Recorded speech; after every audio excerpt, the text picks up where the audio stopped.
হ্যাঁ হ্যাঁ, বাসর হবে, মাটির ঘরের ছবিটা নেব। আমার কাছে কয়েকটা প্রশ্ন আছে আপনাদের কাছে।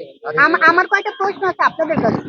আমি আকাশ নিবিড়কে নিয়ে বলবো, আপনারা উঠতে পারেন। আমি তুমি বলো আমি আসছি। বসো।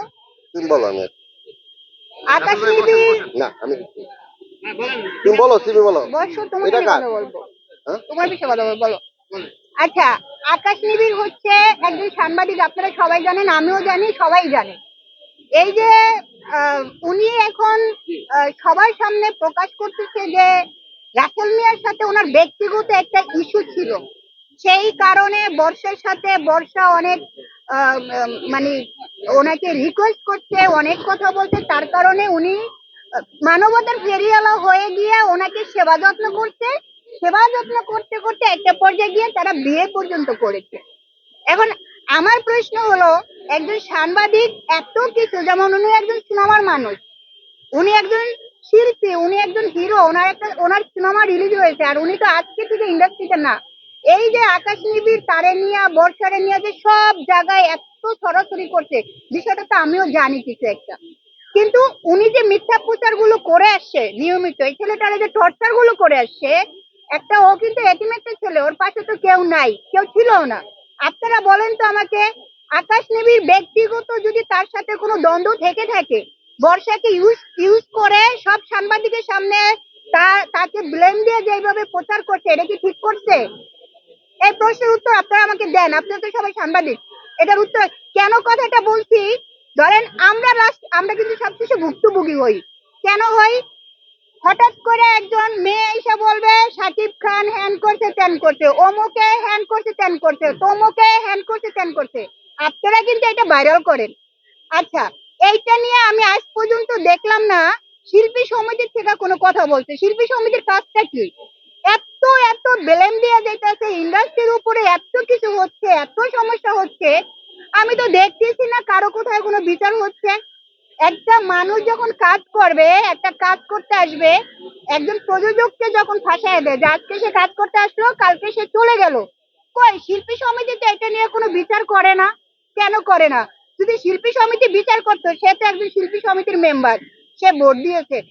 ও যদি কোনো অপরাধ কইরা থাকে, বর্ষা আপু যদি একজন সিনেমার মানুষ হয়ে থাকে কিংবা আউট পার্সন হয়ে থাকে, তাকে ডেকে একসাথে বসে কি এটা সমাধান করা দরকার ছিল না?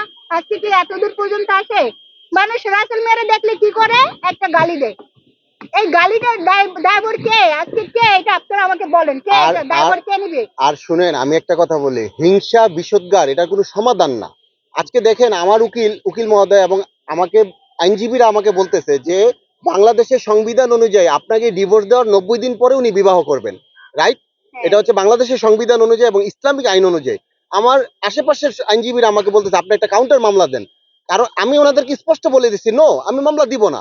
আমার কথা হচ্ছে উনি বিবাহ করেছেন, ওনাদের দাম্পত্য জীবনের আমি শুভকামনা জানাইছি, এবং আমি বলবো উনি আর বিয়ে যেন না করে, ওনাকে নিয়ে যেন উনি ভালো থাকে। একটা মেয়ে কয়টা বিয়ে করতে পারে ভাই? স্টপ, আপনি স্টপ হয়ে যান। আপনি ওনাকে নিয়ে, আপনার 2টা বাচ্চা আছে, আপনি সংসার করেন। ফার্দার কয়দিন পরে যদি আরেকজন দেখা যায়, তাহলে তো আপনি ঘর থেকে বের হইতে পারবেন না। কারণ বাংলাদেশে আপনার, আমি প্রায় বলি 97% মুসলমান, কিন্তু এখানে ইসলামকে হিট করে, ধর্মকে হিট করে আপনি কিন্তু রাস্তায় মানুষ চলতে পারে না। সেই জন্য আমি বলবো, আমি আপনাকে কোনো হামলা মামলা বা অনেকগুলা দিতে পারলেও আমি কোনো কিছুই দিব না। আমি আমি কাজ করব, আমি আমার মতো চলবো, আপনি আপনার মতো চলবেন। আপনি দেখেন আমি কিন্তু এখন আমার গ্রামে থাকি, আমার আমার উপজেলা বাঞ্ছারামপুরে। আমি আপনাদেরকে একটা কথা বলেছিলাম, উনি যেই জেলায় থাকবে আমি ওই জেলায় থাকবো না, আমি আপনাদেরকে বলেছিলাম। এবং আমার মা একই কথা বলছে যে ও ঢাকায় থাকা দরকার নেই। আচ্ছা দাঁড়াও, আমি আর আমাকে একটা কথা বলে, আমাকে আমার বাবা মা নিয়ে সে একটা কথা বলছে, আমার ভীষণভাবে কষ্ট লাগছে। আমি আপনাদের একটা কথা বলি, আমার মা প্রতিদিন যে গামছাটা দিয়ে পা মুছেন, আল্লাহর কসম আমি রাসেল বিয়ে সেই গামছাটা দিয়ে মুখ মুছি। আমি আমার মাকে এত ভালোবাসি। আপনারা জানেন যে আমার বাবা মানসিকভাবে অসুস্থ হয়ে বাইতুল মোকাররমে পড়েছিল, আমি অনেক দিন পর ওনাকে পাইছি। অনেক বেশিরভাগ সাংবাদিক আমাকে বলেছেন রাসেল ভাই আপনার মাত্র উঠতেছেন, আপনার বাবা যে উনি আপনার পরিচয় দিয়ে নাম, নো নেভার, মানে this is my father, she is my legal guardian, আমি কেন পরিচয় দিব না?